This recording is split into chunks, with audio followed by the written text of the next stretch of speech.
Select the ellipse tool. Select a fill color.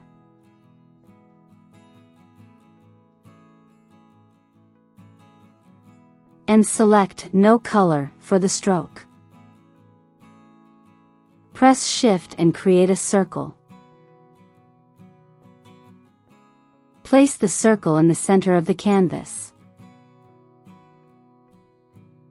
Go to Effect, Distort and Transform, Pucker and Bloat. Use an amount of 80%. Go to Edit, Copy.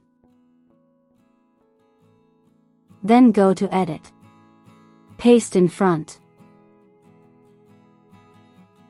Press Shift and rotate the shape 45 degrees. Press Shift and make a small circle.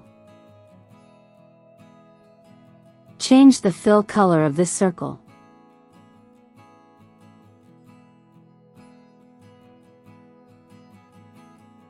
Place the circle in the center of the canvas. Press Shift plus Alt and resize the circle. And that's how you turn a circle into a flower.